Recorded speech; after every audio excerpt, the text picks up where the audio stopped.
évaluation économique ou fiscale de l'usufruit et de la nue propriété. Alors, barème fiscal ou évaluation économique, nous verrons le barème fiscal des droits démembrés, l'évaluation économique, et avec des comparaisons et un début de stratégie éventuellement. Barème fiscal ou évaluation économique, donc ici le plan de ce chapitre-là, le barème fiscal, on va voir l'usufruit est viager ou l'usufruit est temporaire, ou le droit d'usage et d'habitation également. L'évaluation économique, la méthode de calcul, la formule de calcul simple, le taux de rendement et l'espérance de vie. Et on fera une comparaison entre le barème fiscal et l'évaluation économique, tout simplement. Barème fiscal ou évaluation économique. Les valeurs de l'usufruit de la nue propriété peuvent être calculées selon soit le barème fiscal du 669 du Code général des impôts ou selon la valeur économique, selon qu'il s'agit d'une mutation à titre gratuit, donation-succession, ou d'une mutation à titre onéreux, vente, apport, échange, ou d'un partage. Au plan civil, pour toutes les mutations à titre onéreux, les parties sont libres de choisir en principe la valeur vénale, la valeur par comparaison également, ou voire le barème fiscal. Et l'évaluation économique s'applique également aux opérations de partage, selon la jurisprudence constante, on l'a vu précédemment, pour déterminer les valeurs respectives de l'usufruit de la nue propriété. Au plan fiscal, le 669 du Code général des impôts s'impose pour les mutations à titre gratuit. Les mutations à titre gratuit, c'est-à-dire les donations et les successions. Et s'il s'agit d'un partage au plan fiscal, les partages sont soumis au droit de partage de 2,5% s'il y a un acte de partage, la théorie du partage verbal. S'il n'y a pas d'acte, pas de droit de partage. Le barème fiscal 669 du Code général des impôts, l'usufruit est viager. Et c'est le 669 qui va s'appliquer et on va calculer la valeur fiscale de la nue propriété donnée ou de l'usufruit éventuellement donné, ou par succession, mutation à titre gratuit, donation en succession, selon l'âge de l'usufruitier lorsque l'usufruit est viager. Voici le tableau. Donc, alors, il y a un moyen mnémotechnique pour se rappeler assez vite, pour calculer rapidement la valeur de la nue propriété, donc de l'usufruit et donc de la nue propriété, c'est la règle du complément à 10. Donc, la règle du complément à 10 est la suivante. J'ai 45 ans. Alors, on fait 10 et on fait moins la dizaine de 4, 40. Et on obtient 6. Et ça, c'est 6 dixièmes, c'est la valeur de l'usufruit. Donc, on a déduit que la valeur de la nue propriété est de 4 dixièmes. Ça, si j'avais 45 ans. Si j'ai 55 ans, ou 65, bien à ce moment-là, 10 moins 6 égale 4. 4 dixièmes pour l'usufruit, 6 dixièmes pour la nue propriété. Et si j'ai une tranche d'âge ronde, et par exemple 70 ans, alors je me rajeunis, je fais comme si j'en avais 65. Et à ce moment-là, allez, 65, donc 10 moins 6 ici, 10 moins 6 égale 4 dixièmes, j'obtiens exactement la même chose qu'avec 65 ans. Voilà que la valeur d'un usufruit fiscal, d'un usufruit viager. Le quasi-usufruit se calcule de la même manière. La valeur fiscale de la nue propriété étant inférieure à celle de la pleine propriété, forcément, l'application privilégiée du démembrement de propriété, c'est la transmission de la nue propriété. Mais attention, au problème que peut poser la nue propriété, il faut toujours considérer, même au plan fiscal uniquement, la fiscalité toujours dans son ensemble, y compris les DMTG, les droits de mutation à titre gratuit, l'IPV, l'impôt sur la plus-value, l'IFI, les droits d'enregistrement, voilà, la totale.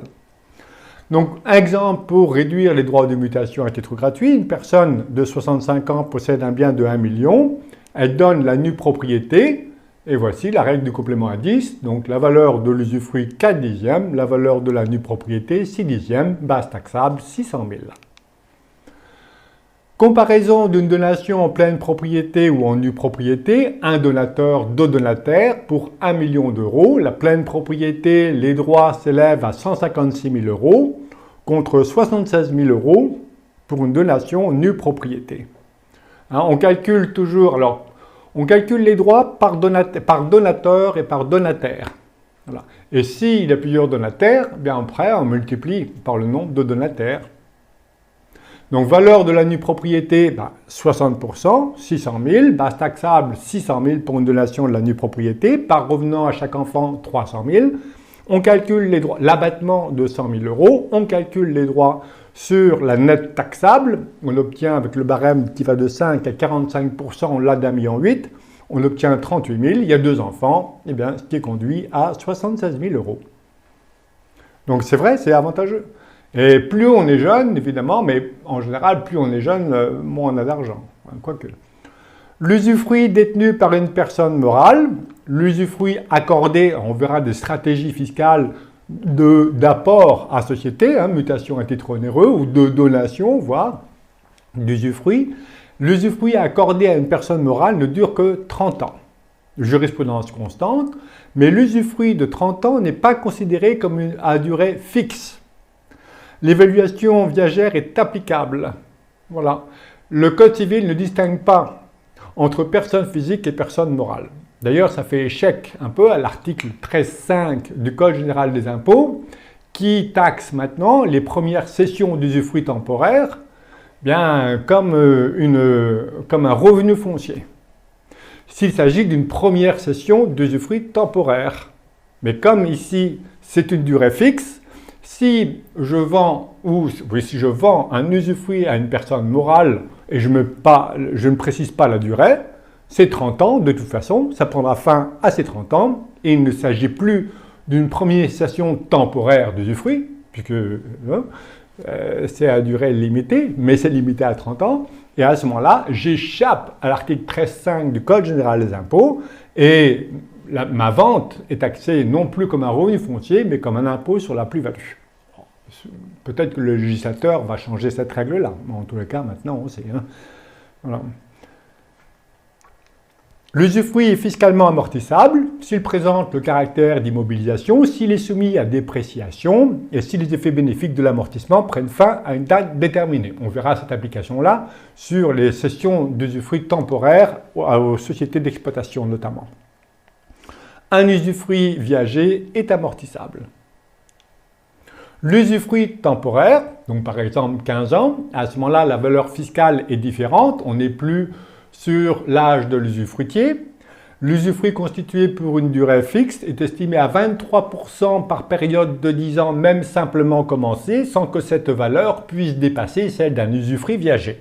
Alors, on fait le calcul de l'usufruit temporaire. Si c'est 15 ans, c'est 2 périodes de 23%, 46%. On calcule l'usufruit viager et on prend la valeur la plus faible entre l'usufruit ici temporaire et l'usufruit viager. Exemple, un usufruit temporaire de 22 ans est en principe égal à 69% de la valeur en pleine propriété. Il y a 3 périodes de 10 ans.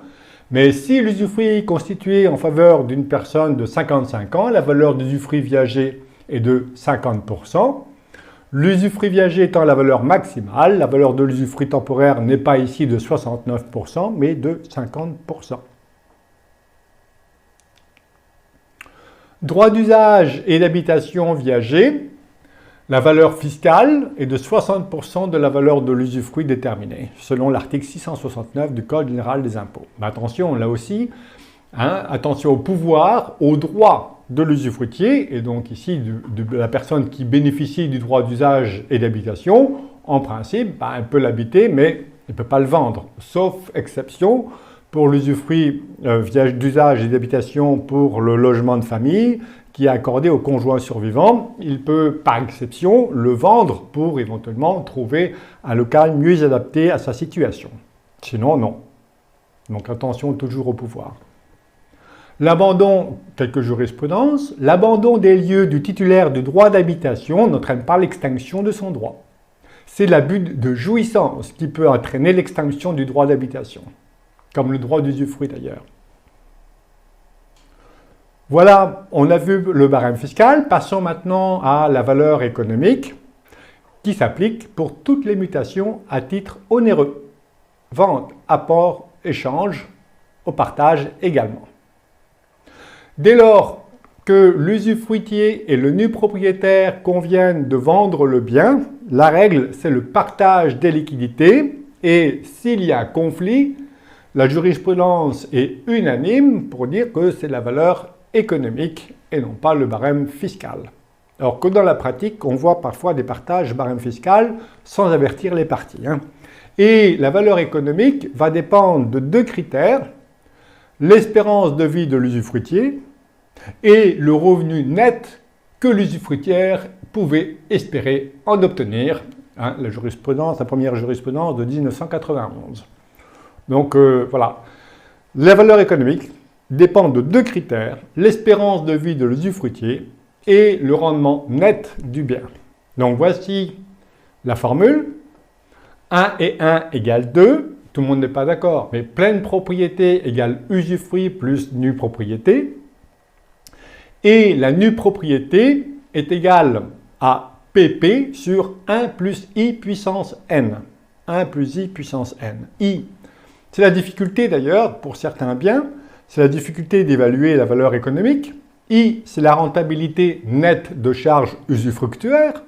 Attention, parce que si on a vu que si le nu propriétaire peut refuser de prendre en charge les gros travaux au sens du 606 du Code civil, la rentabilité devient négative. Donc là, on a des difficultés.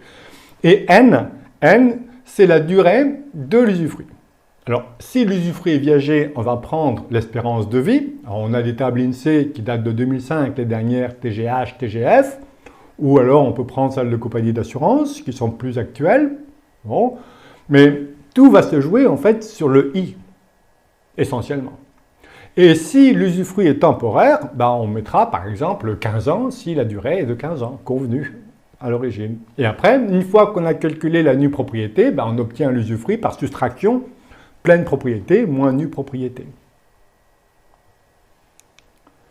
Valeur d'un usufruit ou valeur de productivité d'une société, c'est la valeur prévisionnelle du dividende. Alors ça peut être très bénéfique.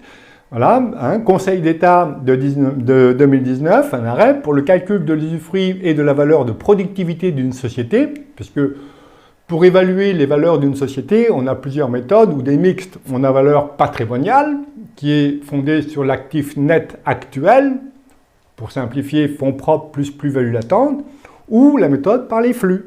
La méthode par les flux, par le dividende.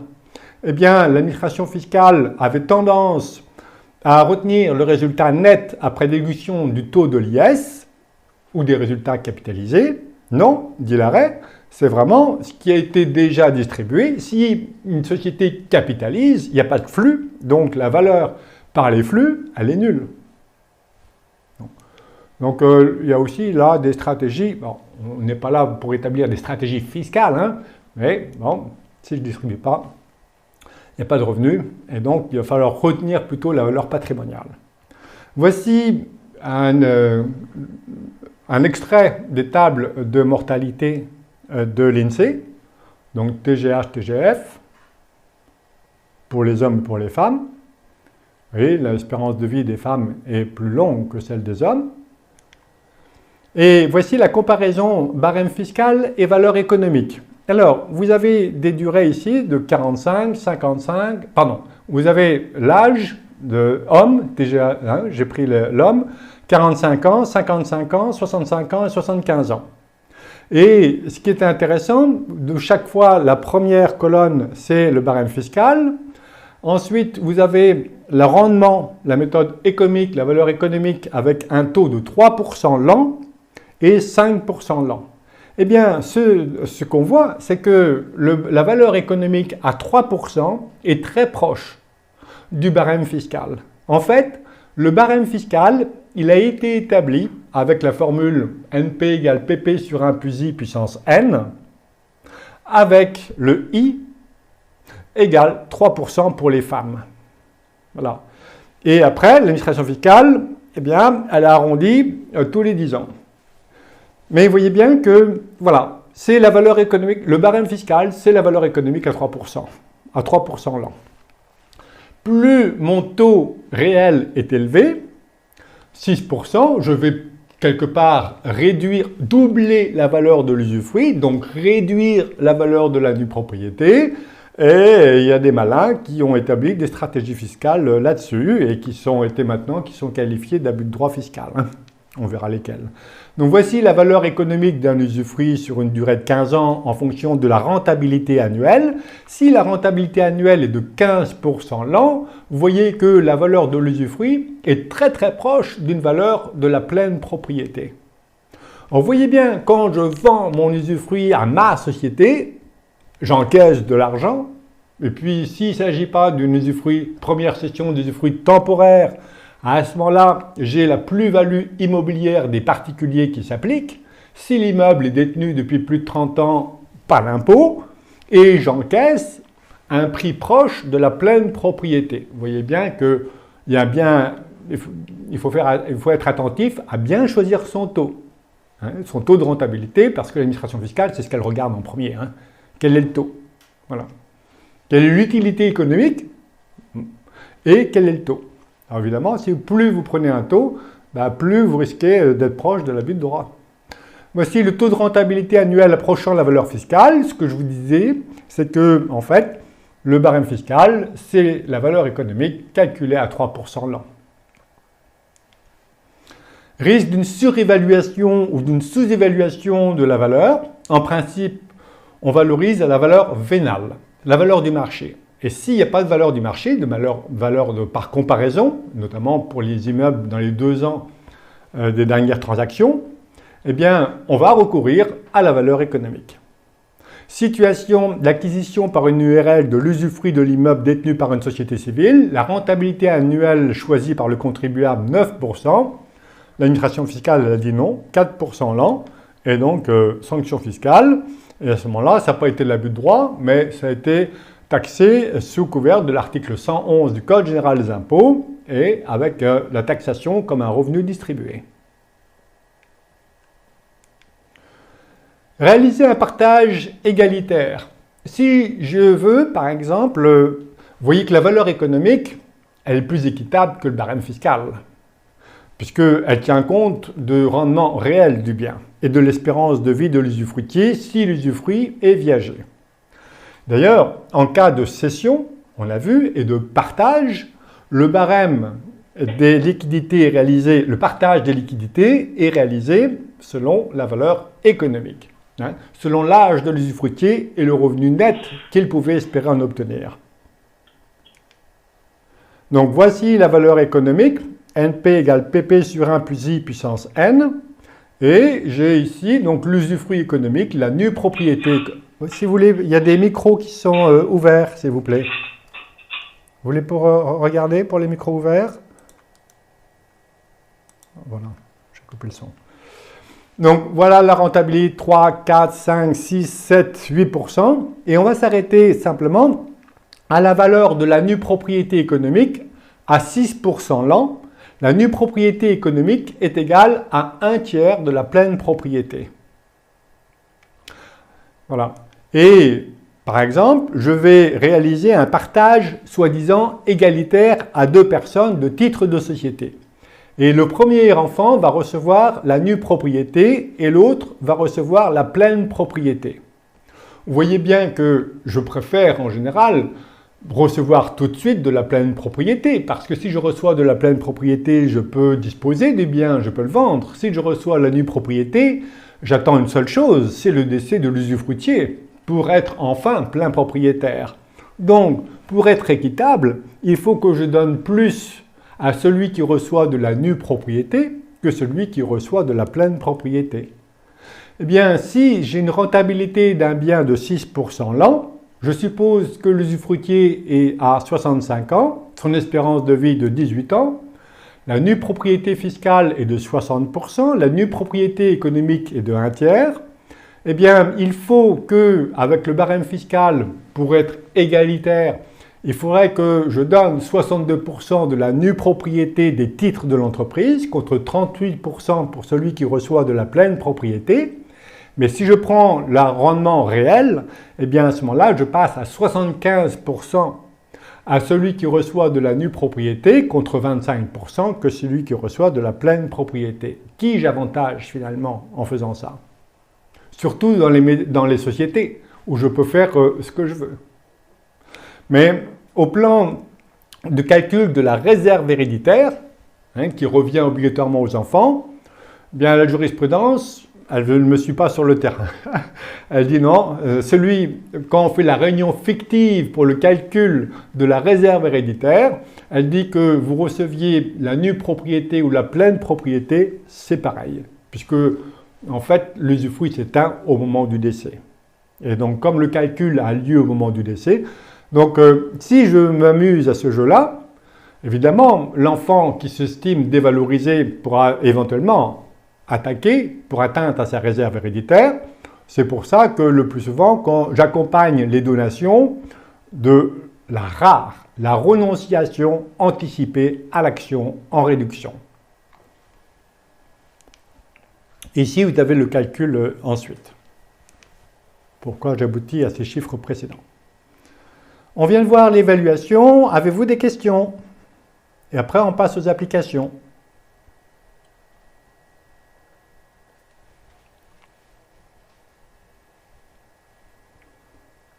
Tout est clair?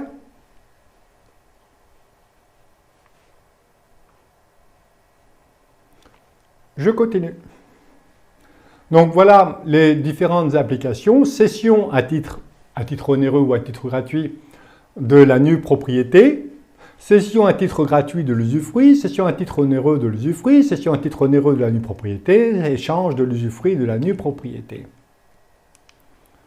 Cession à titre gratuit de la nue propriété, optimiser la transmission. Donation de la nue propriété avec réserve d'usufruit.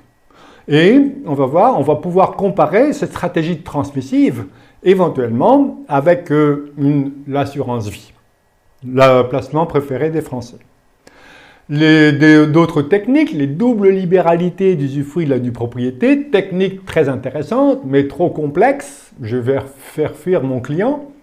La donation à terme de la nue propriété, ça c'est pour que je paraisse plus intelligent que les autres, je plaisante, ça m'est arrivé de l'appliquer une fois. Et le casier usufruit conventionnel, ça c'est un montage qui est relativement bien pratiqué en ce moment. Optimiser la transmission. Cession à titre gratuit de la nue propriété avec réserve d'usufruit, donc donation ou succession. L'intérêt fiscal, la valeur de l'usufruit étant inférieure à la valeur de l'usufruit est inférieure à la valeur de la pleine propriété et la valeur de la nue propriété transmise également. Et lorsque l'usufruit s'éteint pour reconstituer la pleine propriété, l'article 1133 me dit qu'il n'est dû aucun impôt, tant sur l'impôt sur la plus-value que sur les droits de mutation à titre gratuit. Le donateur est âgé entre 61 et 70 ans. Il donne 1 million d'euros à ses 2 enfants, en pleine propriété, en nue propriété. Donc un donateur, 2 donataires, 132 000 contre 53 000 euros. 2 donateurs. Voilà. Alors c'est vrai que 2 donateurs ont réduit encore les droits de mutation à titre gratuit. C'est pour ça que quelquefois, les personnes apportent les biens en communauté pour donner à 2 des biens de la communauté pour réduire la fiscalité. Pour moi, je pense que ça relève de l'abus de droit fiscal. Puisque vous voyez bien que si j'apporte à la communauté, en principe, c'est pour protéger mon conjoint. Et comment vais-je expliquer que en fait, ce n'est pas pour protéger le conjoint, mais c'est pour transmettre et réduire la fiscalité. Voici le détail du calcul. Donation en pleine propriété, nue propriété. Donc toujours pareil, par revenant à chaque enfant, 500 000, la moitié, à l'abattement de 100 000, le net 400 000, et je calcule les droits selon les tarifs de 5 à 45%. 2 donateurs, je réduis encore les droits. Donation nue propriété, déductibilité de l'emprunt. En cas de donation qui porte sur des droits démembrés, la répartition du passif se calcule selon le barème 669 du Code général des impôts. A. Optimiser la transmission avec le démembrement de propriété, construction d'immeubles de rapport par l'usufruitier d'un terrain. Donc, monsieur donne la nue propriété de terrain à ses enfants. Il est usufruitier, il y construit des immeubles de rapport. L'administration fiscale invoque une donation indirecte pour la valorisation de l'usufruit. La Cour de cassation dit non. Il faut bien distinguer ici, c'est le terrain qui est démembré et non pas la construction. Le fait que l'immeuble soit construit par l'usufruitier sur le terrain, ça ne remet pas du tout en cause l'usufruit.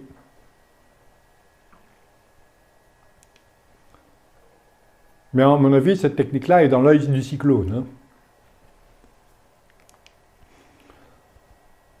Cession à titre gratuit de la nue propriété et on va comparer une donation de la nue propriété avec un contrat d'assurance vie. Comparaison de deux choses qui ne sont pas du tout comparables. Puisque si je donne la nue propriété, je paye les droits maintenant. Donner, c'est donner, reprendre, c'est voler. Je me dessaisis irrévocablement. Alors que l'assurance vie, je transmets un patrimoine à terme, au moment de mon décès. Pour l'assurance vie, les taxes sont variables selon la date de souscription du contrat, la date du versement des primes, avant ou après 70 ans, le nombre de bénéficiaires, le montant des capitaux transmis, alors que le démembrement, les droits de mutation vont varier selon le lien de parenté entre donateur et donataire, usufruitier et nu propriétaire, les donations effectuées de plus ou moins de 15 ans et l'espérance de vie de l'usufruitier. Et on va voir que l'avantage va très souvent, ça dépend des cas, mais va très souvent au démembrement. Pourquoi? Parce qu'il vaut mieux donner maintenant, pour une raison aussi, parce que plus mon contrat d'assurance vie va progresser, plus le capital va grandir, plus la taxe sera élevée, sans compter l'évolution de la fiscalité, évidemment. Je rappelle ici, je précise ici la fiscalité d'un contrat d'assurance vie. Donc l'abattement de 152 500 € après une taxation de 20 et puis de 31,25 au-delà de 700 000. Exemple, monsieur 66 ans et son épouse 60 ans, moins de 61 ans donc, sont sans contrat, ils veulent transmettre à leurs deux enfants un capital de 1,2 million, aucune donation antérieure n'a été réalisée. Hypothèse, monsieur et madame ont souscrit chacun un contrat de 600 000 €. L'espérance de vie de monsieur, selon l'INSEE, est de 17 ans, madame de 26 ans. La rentabilité des placements est de 4% l'an. Coût pour l'assurance vie, 440 000 €. Donation nue propriété, 40 000 € ramenés à 100 000. Comment c'est calculé? L'assurance vie, contrat de monsieur, la valeur d'un capital de 600 000 placé à 4% pendant 17 ans donne 1,2 million. Au décès de monsieur, chaque enfant reçoit la moitié, dont après l'abattement de 152 500 €, on obtient une taxe de 86 000 € par enfant, soit pour les deux enfants, pour le contrat de monsieur, 172 000 €. Pour le contrat de madame, 600 000 €, mais il vaudra beaucoup plus cher puisque son espérance de vie n'est pas de 17 ans mais de 26 ans. Donc ensuite, 1,7 million. Et pareil, le même raisonnement, chaque enfant va recevoir la moitié du contrat. On applique l'abattement de 152 500 € et le total des taxes pour les deux contrats est de 444 000 €. Voici le détail du calcul, l'assurance vie, valeur du contrat au décès, capital revenant à chaque bénéficiaire, l'abattement de 152 000 €, et je vous ai, pour simplifier, mis qu'un seul taxation à 20%, j'ai fait abstraction du 31,25. Donation de la nue propriété, j'arrive à 44 000 €, on va voir pourquoi je le ramène à 100 000. Madame, monsieur donne 600 000 tout de suite. La valeur fiscale, madame, 50%, 60 ans. Voilà, et on calcule et on obtient 44 000 euros. Au décès de l'usufruit, le capital, la pleine propriété est reconstituée. Les droits de mutation sont perçus au moment de la donation, alors que la taxe d'assurance vie est perçue après 17 ou 26 ans. Donc, en général, il est préférable de payer un impôt, de débourser de l'argent dans 17 ou dans 26 ans, plutôt que immédiatement. C'est pour ça que je vais actualiser le coût actuel des capitaux, qui fait que mon contrat qui valait 44 000 euros, ma donation au dernier vivant qui coûtait 44 000 euros, passe à le coût équivalent est de 100 000 euros.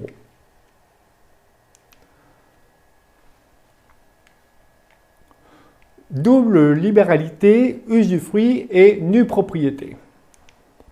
Anticiper la transmission, double libéralité. Un grand-parent de 68 ans et son enfant sont actionnaires d'une entreprise et grands-parents souhaitent transmettre la nue propriété de ses actions à ses petits-enfants en accord avec le parent.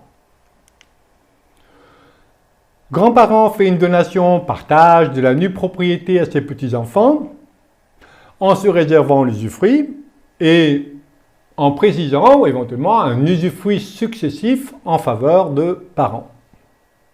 Et vous savez que les techniques sociétaires, moi, je vise le plus loin possible en descendant, en ligne descendante, j'assure le pouvoir bien aux personnes intermédiaires, le pouvoir et la jouissance. Mais plus je transmets vers le bas, mieux c'est en plan fiscal.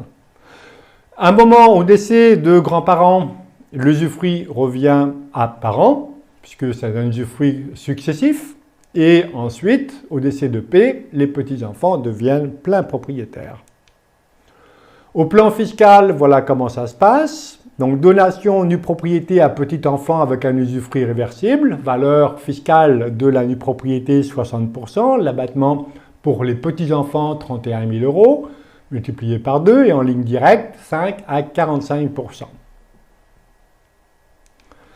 Ensuite, décès de grands-parents, l'usufruit P reçoit l'usufruit réversible à P, valeur fiscale de l'usufruit, puisque l'usufruitier a plus de 90 ans, 20%, l'abattement de 100 000, ligne directe 5 à 45%, et l'abattement des successions. Nu propriétaire, si l'usufruit est le plus jeune que 1, il y a restitution des droits.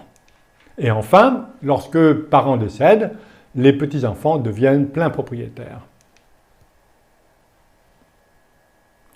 Donation à terme de la nue propriété.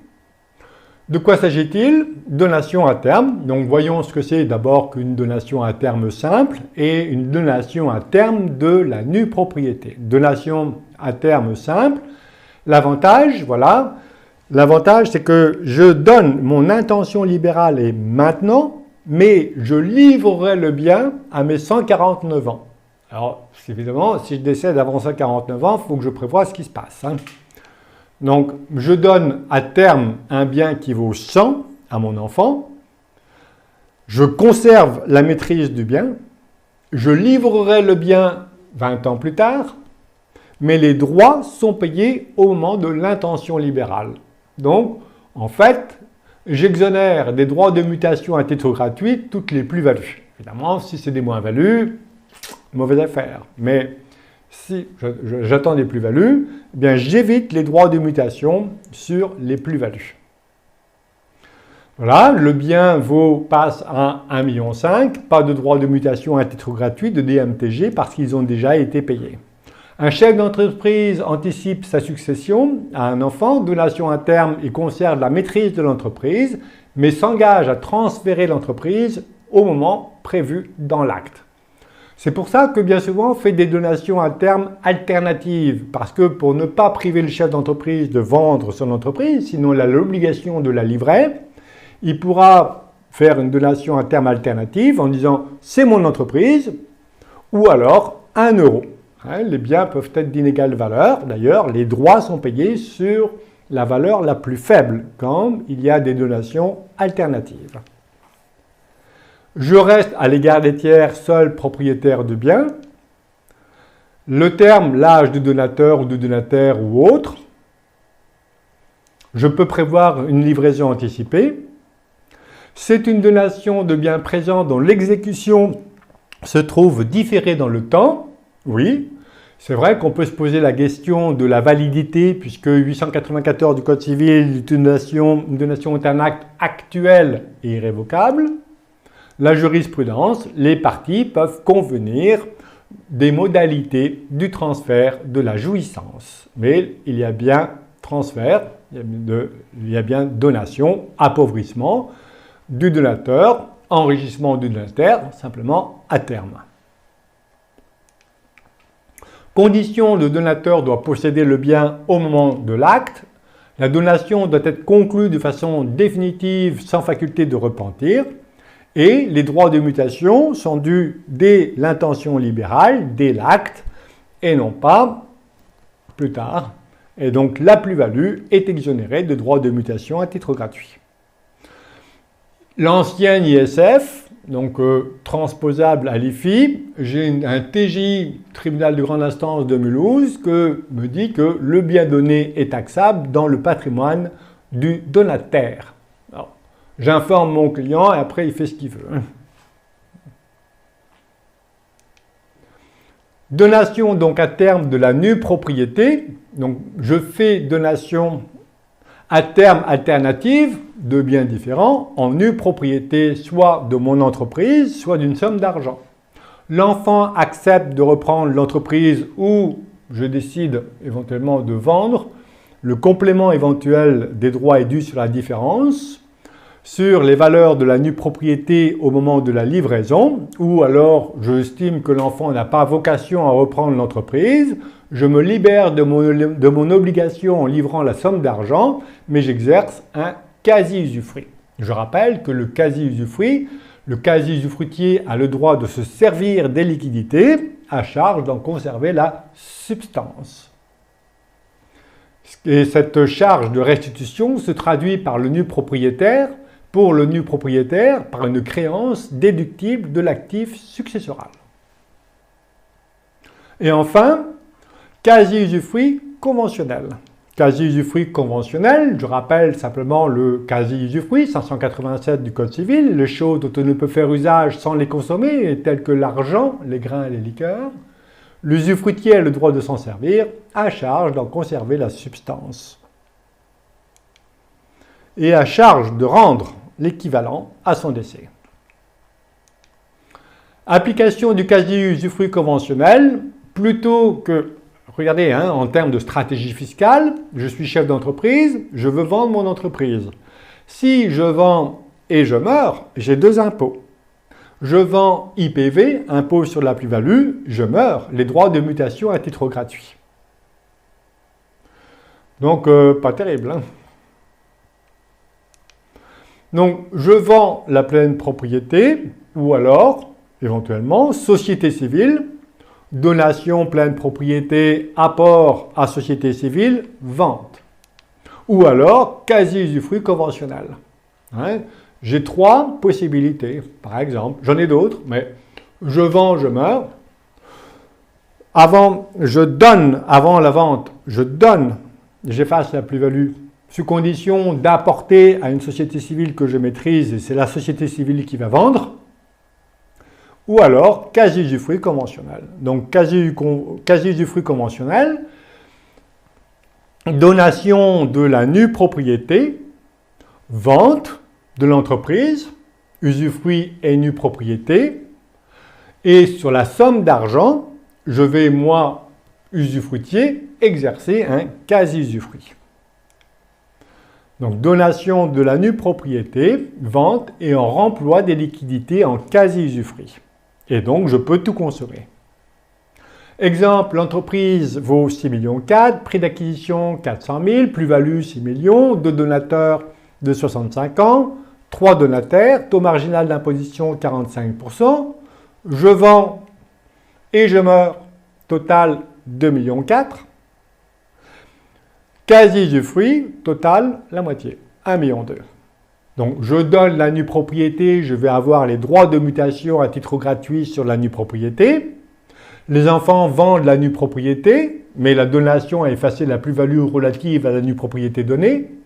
Moi, je vends l'usufruit, comme je ne l'ai pas donné préalablement, bien, je vais avoir impôt sur la plus-value sur l'usufruit vendu. Ça fait quand même, vous voyez, j'obtiens à peu près le même impôt pour les droits de mutation sur la nue propriété et l'impôt sur la plus-value sur l'usufruit. Je vous ai mis ici le calcul sur la plus-value d'un usufruit tel que celui-là. Attention, puisqu'on verra quand on abordera la fiscalité sur le démembrement de propriété, il y a plein de différentes solutions. Donc ici, PP, je vais prendre le prix de cession, puis la valorisation, la différence de valorisation de la nue propriété entre la donation et l'acquisition. Et vous avez tous les chiffres de référence et j'obtiens 2,4 millions de plus-value. Et après, il faut que je multiplie par le taux d'imposition. Et si je peux bénéficier de l'abattement de 85% pour une cession de titres de société opérationnelle, par exemple, eh bien, j'ai la plus-value, le montant de l'impôt sur la plus-value sur 2,4 millions est de 645 000.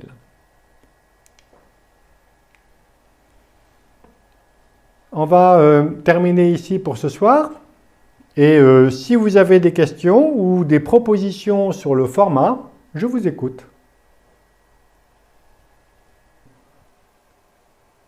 Oui, j'ai mis dans le questionnaire, si on pouvait en voir, c'était prévu, la comparaison pour le démembrement assurance vie, oui, dans le cadre du 990, avec le contrat assurance vie, voire le contrat de capitalisation.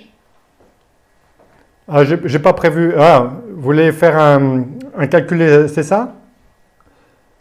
Pas forcément le calcul. Oui, enfin, essayer de montrer des exemples avec le démembrement de propriété. Vous voulez bien répéter votre question? En fait, c'était aller travailler sur, si vous voulez, la comparaison dans le démembrement du contrat d'assurance vie, oui, dans le cas du 990, et ensuite, pourquoi pas le contrat de capitalisation aussi, mais par rapport à ce qu'on a vu ce soir au démembrement, essayer de voir les stratégies entre les deux. L'assurance vie et éventuellement le contrat de capitalisation qui peut être souscrit. Ouais. Avec sans démembrement ou avec démembrement? Avec démembrement pour rester un peu dans la thématique. Avec démembrement. Alors, on avait vu la dernière fois ou avant que le contrat de capitalisation, il faut un usufruit conventionnel. Parce que vous voyez bien que le contrat de capitalisation, il capitalise. L'usufruit, en principe, n'a droit à rien. Oui. Donc, il faut faire déjà une convention qui établisse le montant des revenus. Et après, disons que il vaut mieux. Alors, il faut toujours considérer la fiscalité dans son ensemble. Mais j'aime bien également les contrats de capi détenus par une société civile, par exemple. Oui, c'est vrai. Ça, c'est tip-top, parce que sur l'impôt sur le revenu, on a la même fiscalité que l'assurance vie. Mais on maîtrise tout. Oui, il y a beaucoup plus de possibilités. Il y a plus de possibilités, surtout qu'on revient ici dans la comparaison où je donne la nue propriété d'un contrat de capi, où je donne la nue propriété des parts de société civile qui détient le contrat de capi. Là, je m'affranchis complètement du nue propriétaire. Et à ce moment-là, il vaut mieux donner maintenant que de donner à terme. Le raisonnement est le même que celui qu'on vient de voir. Toujours la comparaison en assurance vie où je transmets un capital à terme à mon décès, alors qu'il vaut mieux transmettre maintenant. Il vaut mieux transmettre maintenant, le plus tôt possible, en démembrement de propriété. Et je conserve tous les pouvoirs, notamment avec une donation de la nue propriété, mais une donation de parts de société civile, dans laquelle j'ai des préférences. Et en fait, là, on peut comparer du point de vue économique. Dans un contrat d'assurance vie, je ne peux pas mettre ma résidence, mais dans une société civile, je peux mettre des contrats de capi, mais aussi d'autres biens. Et si la société est allière, la société civile est allière, j'ai la même fiscalité pratiquement que l'assurance vie. Alors c'est vrai que l'assurance vie, je peux faire des rachats partiels ou totaux sur le contrat, mais dans la société civile, la société peut me faire une avance également, que je rembourserai à mon décès, si c'est prévu comme ça. D'accord. Donc, c'est un très bel outil. Hein. D'ailleurs, il vaut mieux préparer, proposer. À un moment donné, j'étais dans une grande compagnie d'assurance et je formais à l'assurance vie et au contrat CAPI. Je disais que pour certains contrats, pour certains clients, les contrats de CAPI, c'est beaucoup mieux. Pourquoi? Parce qu'on transmet maintenant. On sait d'ailleurs maintenant quelle est la fiscalité aujourd'hui. On ne saura pas forcément ce qu'elle est demain. Et ils m'ont dit, oui, mais à l'époque, sur les contrats de CAPI, on gagne moins. Donc, Monsieur Royal, ça ne nous intéresse pas. Mais l'intérêt du client, bien souvent, c'est d'allier les deux, puis de souscrire aussi de l'assurance vie, mais par des gros contrats. Des gros contrats en assurance vie, j'arrive à démontrer que c'est dommage. Il vaut mieux donner, garder. D'accord. Plutôt que de transmettre à terme. On est d'accord. Après, chacun fait ce qu'il veut. Puis, mais il y a un aspect psychologique également. Hein. Il y a des personnes qui n'arrivent pas encore à appréhender. La société civile, c'est pas fait pour tout le monde, d'abord. Et puis, ils n'arrivent pas totalement à appréhender qu'on peut dissocier l'avoir, le pouvoir, le droit financier et la jouissance. C'est vrai que dans ces contrats-là, le quasi-usufruit permet quand même une certaine jouissance des capitaux. Oui, mais attention, il faut bien être borné. Parce que dans le quasi-usufruit, je ne vous ai pas tout dit, mais on a quand même sur 4 décisions jurisprudentielles, j'en ai 2 qui sont qualifiées d'abus de droit fiscal, hein, pour réappropriation des fonds par le donateur. Sur les... Après, Oui. Il y a l'enregistrement de la créance, le 601, 602, il faut se border. Oui, et il faut surtout que la convention de quasi-usufruit soit prévue dans l'acte de donation. C'est ça qui a été la clé déterminante. Oui. L'élément déterminant. Si la convention de quasi-usufruit avait été réalisée après l'acte de donation, là, il y a eu réappropriation. Mais il y a une technique aussi qui est très intéressante, hein, plutôt que de faire ça aussi, c'est je donne, donation-cession. Je donne sous condition d'apporter à la société et après je vends. La donation efface la totalité de la plus-value. Après, là aussi, il faut se border pour éviter la qualification. On ne peut pas éviter, mais disons pour réduire le risque de qualification en réappropriation. Mais j'ai 2 arrêts du Conseil d'État quand même. Donc, il y en a d'autres aussi, des techniques. Il ne faut pas focaliser sur le démembrement ou des choses comme ça. Il faut élargir. Quel est l'objectif du client? Merci. Bonne soirée. Bonne soirée. D'autres questions?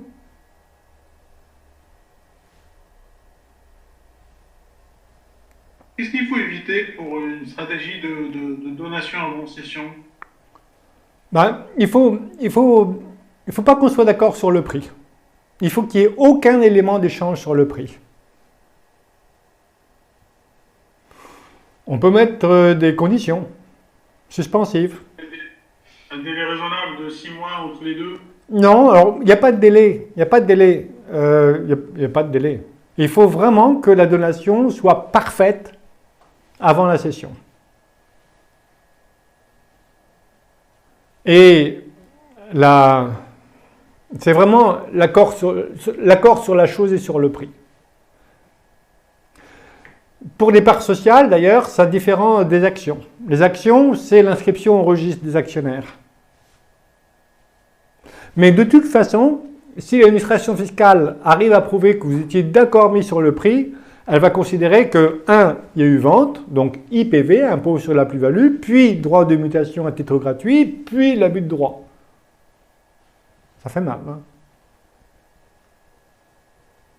Non, si vous intervenez à ça, il faut vraiment être sûr que le client n'a pas émis ou reçu d'offre, ou n'a pas émis ou reçu d'offre de prix.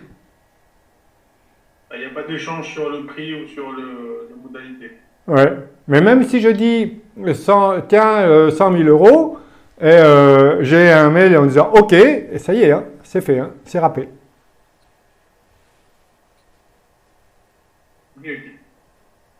Merci. Merci. Bonne soirée.